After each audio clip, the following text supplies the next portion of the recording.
ഒറ്റയ്ക്ക് ശത്രുക്കളുടെ ഇടയിലേക്ക് കയറിച്ചെന്ന് അവരുടെ തലവനെ വെട്ടിവീഴ്ത്തിയിരിക്കുകയാണിവൻ. ചുറ്റും നൂറുകണക്കിന് ശത്രുക്കൾ ആയുധങ്ങളുമായി അവനെ വളഞ്ഞു കഴിഞ്ഞു. രക്ഷപ്പെടാൻ യാതൊരു വഴിയുമില്ല. ജീവൻ പോകുമെന്ന് ഉറപ്പായ നിമിഷം പെട്ടെന്ന് അവിടെ വലിയൊരു സ്ഫോടനം നടക്കുകയാണ്. ശരിക്കും ആരായിരിക്കും അവൻ? എന്തിനായിരിക്കും അവൻ ഇത്രയും വലിയ റിസ്ക് എടുത്തത്? കഥ തുടങ്ങുന്നത് 1868 ഹോങ്കോങ് ഹാർബറിലാണ്. ചൈനീസ് ജനത വളരെ ബുദ്ധിമുട്ടി ജീവിച്ചിരുന്ന ഒരു കാലഘട്ടമായിരുന്നു അത്. ഈ സമയത്ത് ഹാർബറിന്റെ പൂർണ്ണ നിയന്ത്രണം ബ്ലാക്ക് ടൈഗർ, നോർത്ത് സീ എന്നീ രണ്ട് വലിയ ഗ്യാങ്ങുകളുടെ കൈകളിലായിരുന്നു. ഇതിൽ ബ്ലാക്ക് ടൈഗർ ഗ്യാങ് ഹാർബർ മാത്രമല്ല കൺട്രോൾ ചെയ്തിരുന്നത്. ചൂതാട്ട കേന്ദ്രങ്ങളും ഓപ്പിയം സ്റ്റാളുകളും വേശ്യാലയങ്ങളും എല്ലാം അവരുടെ സ്വന്തമായിരുന്നു. ഗ്യാങ് ലീഡറായ മാസ്റ്റർ ലേയുടെ 3 ദത്തുപുത്രന്മാരായിരുന്നു ഈ ബിസിനസ്സുകളെല്ലാം നോക്കി നടത്തിയിരുന്നത്. അങ്ങനെയിരിക്കെ തന്റെ നാലാമത്തെ ദത്തുപുത്രനാകാൻ കഴിവുള്ള പുതിയൊരു പോരാളിയെ മാസ്റ്റർ ലേക്ക് ആവശ്യമായി വന്നു. അതിനായി ഗ്യാങ്ങിലെ ഏറ്റവും മികച്ച കുറച്ച് ചെറുപ്പക്കാരെ മാത്രം അയാൾ വിളിച്ചു വരുത്തി. അതിൽ ഒരാളായിരുന്നു വോങ് ഫെയ് ഹങ്. ഒരു ദിവസം ഈ ചെറുപ്പക്കാരുടെ മുന്നിലിട്ട് ഒരു വഞ്ചകനെ മാസ്റ്റർ ലേ കൊന്നുകളഞ്ഞു. ഇത് കണ്ടിട്ടും ഫെയ് ഹങ്ങിന്റെ മുഖത്ത് ഒരു പേടിയും ഉണ്ടായിരുന്നില്ല. ഇത് മാസ്റ്റർ ലേക്ക് അവനോട് താല്പര്യം കൂട്ടാൻ കാരണമായി. പിന്നീട് നടന്ന ഒരു ചടങ്ങിൽ അവർക്ക് ഓരോരുത്തർക്കും അയാൾ ഓരോ കപ്പ് നൽകി. അതിലേക്കോ തിളക്കുന്ന വെള്ളം അയാൾ ഒഴിച്ചു കൊടുത്തു. കപ്പ് നിറഞ്ഞു കഴിഞ്ഞിട്ടും അയാൾ വെള്ളം ഒഴിക്കുന്നത് നിർത്തിയില്ല. ചൂട് സഹിക്കാൻ പറ്റാതെ പലരും ആ കപ്പ് താഴെയിട്ടു. പക്ഷേ ഫെയ് ഹങ് മാത്രമാകട്ടെ ആ തിളക്കുന്ന വെള്ളം കൈകളിൽ വീണ് പൊള്ളിയിട്ടും യാതൊരു ഭാവവ്യത്യാസവുമില്ലാതെ അവിടെ തന്നെ നിന്നു. ഇതെല്ലാം കഴിഞ്ഞപ്പോൾ മാസ്റ്റർ ലേ അവരെ വിളിപ്പിച്ചത് എന്തിനാണെന്ന് വെളിപ്പെടുത്തി. നോർത്ത് സീ ഗ്യാങ്ങിന്റെ തലവനെ കൊന്നുകളയണം. ഇതൊരു വലിയ ഗ്യാങ് വാറിന് കാരണമാകുമെന്ന് അയാൾക്ക് നന്നായി അറിയാമായിരുന്നു. തൊട്ടടുത്ത ദിവസം തന്നെ ഫെയ് ഹങ് നോർത്ത് സീ ഹെഡ്ക്വാർട്ടേഴ്സിലേക്ക് ഒറ്റയ്ക്ക് ചെന്ന് വലിയൊരു പ്രശ്നമുണ്ടാക്കി. വളരെ പെട്ടെന്ന് തന്നെ അവൻ അവിടുത്തെ ലീഡറുമായി ഏറ്റുമുട്ടി.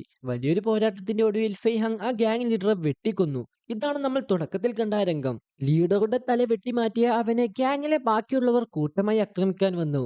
എന്നാൽ അവിടെ നടന്ന സ്ഫോടനത്തിന്റെ മറവിൽ ബിഗ് ടൂത്ത് എന്ന് പേരുള്ള അവന്റെ സുഹൃത്ത് അവനെ അവിടെ നിന്നും രക്ഷപ്പെടുത്തി.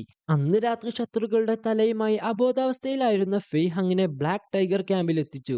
ഇതുകണ്ട് വളരെ സന്തോഷവാനായ മാസ്റ്റർ ലേ അവനെ തന്റെ നാലാമത്തെ മകനായി പ്രഖ്യാപിച്ചു. എത്രയും പെട്ടെന്ന് അവനെ ചികിത്സിക്കാൻ അയാൾ നിർദ്ദേശം നൽകി. അതേസമയം തന്റെ അച്ഛന്റെ തല ഹാർബറിൽ കെട്ടിത്തൂക്കിയത് കണ്ട നോർത്ത് സീ ലീഡറുടെ മകൻ വു ലോങ് ദേഷ്യം കൊണ്ട് വിറച്ചു. തന്റെ അച്ഛനെ കൊന്ന ബ്ലാക്ക് ടൈഗർ ഗ്യാങ്ങിനെ ഇല്ലാതാക്കുമെന്ന് അവൻ ശപഥമെടുത്തു.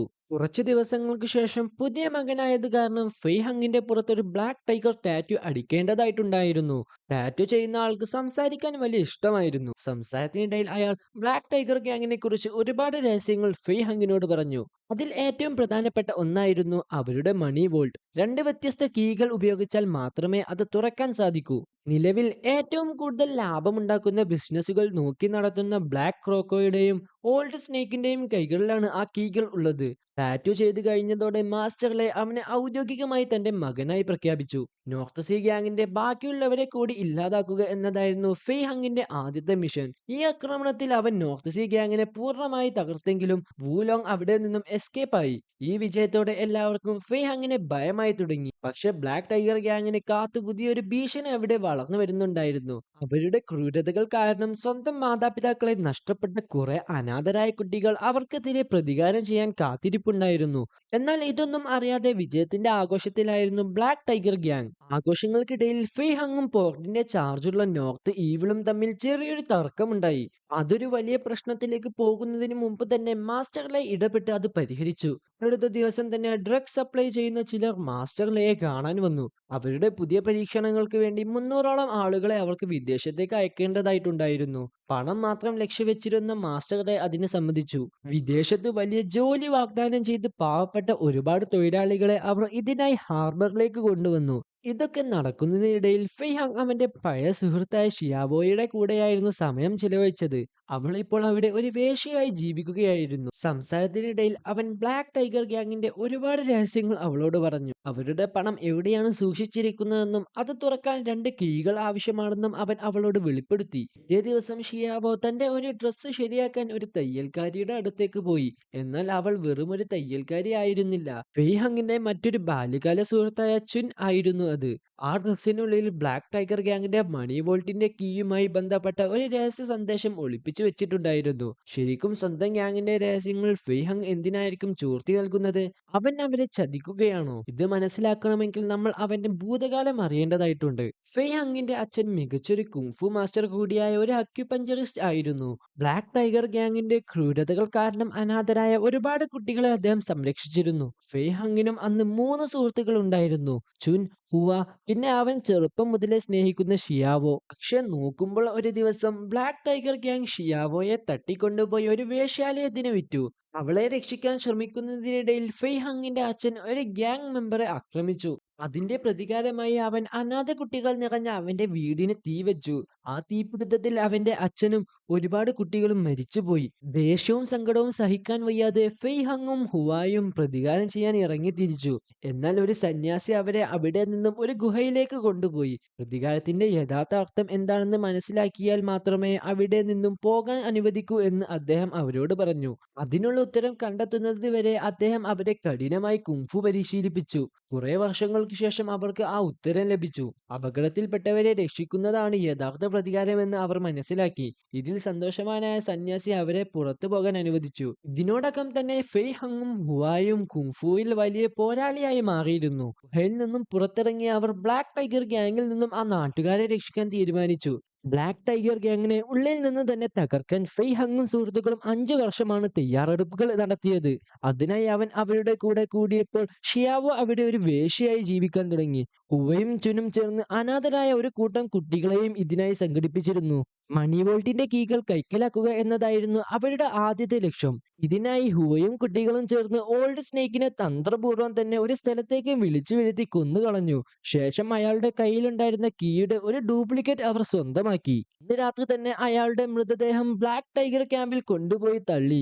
കൂടെ പാപങ്ങൾക്ക് ശിക്ഷ ലഭിക്കും എന്നൊരു സന്ദേശവും ഉണ്ടായിരുന്നു. പക്ഷേ യഥാർത്ഥ കീ നഷ്ടപ്പെട്ടിട്ടില്ല എന്ന് കണ്ടപ്പോൾ മാസ്റ്റർ ലേക്ക് ചെറിയൊരു ആശ്വാസം തോന്നി. അയാൾ ആ കീ ഭദ്രമായി സൂക്ഷിക്കാൻ തന്റെ ആദ്യത്തെ ദത്തുപുത്രനായ നോർത്ത് ഈവിളിനെ ഏൽപ്പിച്ചു. ഇതിനിടയിൽ ചൂണ്ടയിടാൻ എന്ന വ്യാജേന ഫെയ്ഹങ് രഹസ്യമായി ഹുവയെ കണ്ട് ആ ഡ്യൂപ്ലിക്കേറ്റ് കീ വാങ്ങിയിരുന്നു. അവനാകട്ടെ നേരെ പോയത് ബ്ലാക്ക് റോക്കോയുടെ ഗാംബ്ലിംഗ് കേന്ദ്രത്തിലേക്കാണ്. അവിടെ വെച്ച് അവൻ മനഃപൂർവ്വം കളിച്ചു തോൽക്കുകയും പണം മുഴുവൻ തീർന്നപ്പോൾ ബ്ലാക്ക് റോക്കോയുടെ കയ്യിൽ നിന്നും 3000 സിൽവർ കടം വാങ്ങുകയും ചെയ്തു. ഇതിന് പകരമായി അവൻ ആ ഡ്യൂപ്ലിക്കേറ്റ് കീ അയാളെ ഏൽപ്പിച്ചു. മണി വോൾട്ടിന്റെ കീ എങ്ങനെ അവന് കിട്ടി എന്ന് ചോദിച്ചപ്പോൾ അത് നോർത്ത് ഈവിൾ രഹസ്യമായി ഉണ്ടാക്കിയ ഡ്യൂപ്ലിക്കേറ്റ് കീയാണെന്ന് അവൻ കള്ളം പറഞ്ഞു. ഇത് പൂർണ്ണമായി വിശ്വസിക്കാത്ത ബ്ലാക്ക് ക്രോ അവനെ കൂട്ടി മണി വോൾട്ടിന്റെ അടുത്തേക്ക് പോയി. ആ ഡ്യൂപ്ലിക്കേറ്റ് കീ ഉപയോഗിച്ച് ആ വോൾട്ടിന്റെ ഡോർ തുറക്കാൻ കഴിഞ്ഞതോടെ അയാൾ ശരിക്കും ഞെട്ടിപ്പോയി. വോൾട്ട് എവിടെയാണെന്ന് മനസ്സിലാക്കിയ ഫെയ് ഹങ് ഉടനെ തന്നെ ആ വിവരം ഹുവയെ അറിയിച്ചു. ബ്ലാക്ക് ക്രോയെ കൊല്ലുക എന്നതായിരുന്നു അവരുടെ അടുത്ത ലക്ഷ്യം. തൊട്ടടുത്ത ദിവസം തന്നെ ഷിയാവോയുടെ ഒരു ഡ്രസ്സിനുള്ളിൽ രഹസ്യ സന്ദേശം ഒളിപ്പിച്ച് ചുൻ അവർക്ക് കൈമാറി. നോർത്ത് സീ ഗ്യാങ്ങിന്റെ ബാക്കിയുള്ളവരെ പുറത്തു കൊണ്ടുവരാനുള്ള അവരുടെ ഒരു തന്ത്രമായിരുന്നു അത്. അവർ വിചാരിച്ചതുപോലെ തന്നെ വു ലോങ്ങും കൂട്ടരും അവരെ ആക്രമിക്കാനെത്തി. അവിടെ നടന്ന വലിയൊരു പോരാട്ടത്തിൽ ഫെയ് ഹങ് വു ലോങ്ങിനെ വെട്ടിക്കൊന്നു. ഇതോടെ ഹാർബറിന്റെ പൂർണ്ണ നിയന്ത്രണം ബ്ലാക്ക് ടൈഗർ ഗ്യാങ്ങിന്റെ കൈകളിലായി. പക്ഷേ അവരുടെ ഈ സന്തോഷത്തിന് അധിക ആയുസ്സുണ്ടായിരുന്നില്ല. ഇതേ സമയം ഹുവയും കുട്ടികളും ചേർന്ന് ഓപ്പിയം ഗോഡൌണിന് തീ വെക്കുകയും മണി വോൾട്ട് ആക്രമിക്കുകയും ചെയ്തു. ഇത് കണ്ടയുടനെ എന്താണ് സംഭവിച്ചതെന്ന് അന്വേഷിക്കാൻ മാസ്റ്റർ ലേ ഫെയ് ഹങ്ങിനെ അങ്ങോട്ടേക്ക് അയച്ചു. എന്നാൽ അവൻ പോയത് ചുൻ തന്ത്രപൂർവ്വം കുടുക്കിയിട്ടിരുന്ന ബ്ലാക്ക് റോയുടെ അടുത്തേക്കാണ്. ഇതാകട്ടെ നോർത്ത് ഈവിൾ ചെയ്തതാണെന്ന് എല്ലാവരെയും വിശ്വസിപ്പിക്കാൻ അവർക്ക് കഴിഞ്ഞു. സത്യത്തിൽ അവരുടെ മിഷൻ ഏതാണ്ട് പൂർണ്ണമായും വിജയമായിരുന്നു. പക്ഷേ ഓപ്പിയം ഗോഡൌണിന് തീ വെക്കുന്നതിനിടയിൽ ഹുവ ശത്രുക്കളുടെ കയ്യിൽ അകപ്പെട്ടു. അവന്റെ ഗ്യാങ് എവിടെയാണെന്നറിയാൻ മാസ്റ്റർലെ അവനെ ക്രൂരമായി മർദ്ദിക്കാൻ തുടങ്ങി. അപ്പോഴാണ് തന്റെ ആളുകൾ ഇപ്പോൾ മണി വോൾട്ട് കൊള്ളയടിക്കുകയാണെന്ന് അവൻ ചിരിച്ചുകൊണ്ട് അയാളോട് പറഞ്ഞത്. അവൻ പറഞ്ഞതാകട്ടെ സത്യമായിരുന്നു. അനാഥരായ കുട്ടികൾ വോൾട്ടിലെ പണം മുഴുവൻ അവിടെയുള്ള പാവപ്പെട്ട ജനങ്ങൾക്ക് വിതരണം ചെയ്യുകയായിരുന്നു. ഇതറിഞ്ഞ മാസ്റ്റർലെ ദേഷ്യം കൊണ്ട് വിറച്ചു. അപ്പോഴാണ് ബ്ലാക്ക് റോയുടെ ബോഡിയും കൊണ്ട് കുറച്ചുപേർ അങ്ങോട്ടേക്ക് വന്നത്.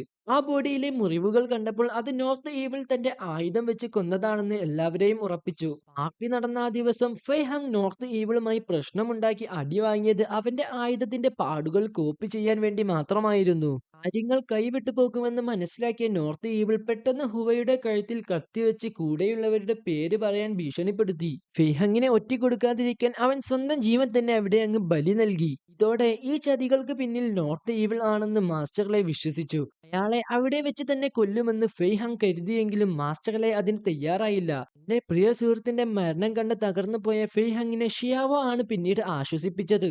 അടുത്ത ദിവസം ഡ്രഗ് ഡീലേഴ്സിനെ കാണാൻ പോയ മാസ്റ്റർ ലേക്കൊപ്പം അവനും പോയി. അവിടെ എത്തിയ അവൻ കണ്ടത് വിദേശത്തേക്ക് പരീക്ഷണങ്ങൾക്കായി അയക്കാൻ ബന്ദിയാക്കി വെച്ചിരിക്കുന്ന 300ഓളം പാവപ്പെട്ട തൊഴിലാളികളെയാണ്. ഇതിനിടയിൽ ഷിയാവോ നോർത്ത് ഈവിളിനെ രഹസ്യമായി കണ്ട് സംസാരിച്ചു. ഫെയ്ഹങ് ആണ് ഈ പ്രശ്നങ്ങൾക്കെല്ലാം കാരണമെന്ന് അവൾ അയാളോട് പറഞ്ഞു. ഇത് വിശ്വസിപ്പിച്ച് അയാളെ കൊല്ലുക എന്നതായിരുന്നു അവളുടെ പ്ലാൻ. എന്നാൽ അവളുടെ തന്ത്രം മനസ്സിലാക്കിയ അയാൾ അവളെ അവിടെ വെച്ച് തന്നെ കൊന്നുകളഞ്ഞു. പക്ഷേ അവളുടെ കൂടെ ഉണ്ടായിരുന്ന ചുൻ പെട്ടെന്ന് തന്നെ കത്തിയെടുത്ത് അയാളുടെ കഴുത്തറുത്തു. അവിടെ നിന്നും രക്ഷപ്പെട്ട അവൾ ഫെയ്ഹങ്ങിന്റെ അടുത്തേക്കെത്തി. തന്റെ രണ്ട് പ്രിയ സുഹൃത്തുക്കൾ നഷ്ടപ്പെട്ട ഫെയ്ഹങ് പകരം ചോദിക്കാൻ തന്നെ തീരുമാനിച്ചു. അവിടെയുള്ള സാധാരണ ജനങ്ങളെയും അനാഥരായ കുട്ടികളെയും അവൻ ഇതിനായി ഒന്നിപ്പിച്ചു. അവർക്ക് അവൻ കുൻഫു പരിശീലനം നൽകുകയും 300 തൊഴിലാളികളെ രക്ഷപ്പെടുത്തുകയും ചെയ്തു. ഈ സമയത്താണ് തങ്ങളെ ചതിച്ചത് ഫെയ്ഹങ് ആണെന്ന സത്യം മാസ്റ്ററിലെ തിരിച്ചറിയുന്നത്. അവനെ കൊല്ലുന്നവർക്ക് വലിയൊരു ഈനാം അയാൾ പ്രഖ്യാപിച്ചു. എല്ലാവരും അവനെ വേട്ടയാടാൻ തുടങ്ങിയെങ്കിലും അവനെ സഹായിക്കാൻ ബിഗ് ടൂത്ത് അവിടെ എത്തിയിരുന്നു. കുറച്ചു ദിവസങ്ങൾക്ക് ശേഷം ഫെയ്ഹങ് തന്റെ വലിയൊരു പടയുമായി ബ്ലാക്ക് ടൈഗർ ക്യാമ്പിലേക്ക് നടന്നു കയറി. ഒരുപാട് പേരുടെ ജീവൻ നഷ്ടപ്പെടാതിരിക്കാൻ അവൻ മാസ്റ്റർ ലേയെ ഒറ്റയ്ക്ക് പോരാടാൻ വെല്ലുവിളിച്ചു. അവർ രണ്ടുപേരും മാത്രം ആ ഹെഡ്ക്വാർട്ടേഴ്സിലേക്ക് കയറിയ ഉടനെ ഫെയ്ഹങ് ആ കെട്ടിടത്തിന് തീ വെച്ചു. ആർക്കും അവിടെ നിന്ന് പുറത്തു കടക്കാൻ കഴിയാത്ത രീതിയിൽ ആ തീ പടർന്നു കഴിഞ്ഞിരുന്നു. കത്തിയെരിയുന്ന ആ തീക്കുള്ളിൽ അവർ രണ്ടുപേരും തമ്മിൽ വലിയൊരു പോരാട്ടം നടന്നു. ഫെയ്ഹങ്ങിന്റെ തുടർച്ചയായ ആക്രമണത്തിൽ പിടിച്ചു നിൽക്കാൻ കഴിയാത്ത മാസ്റ്റർ ലേ താഴേക്ക് വീണു.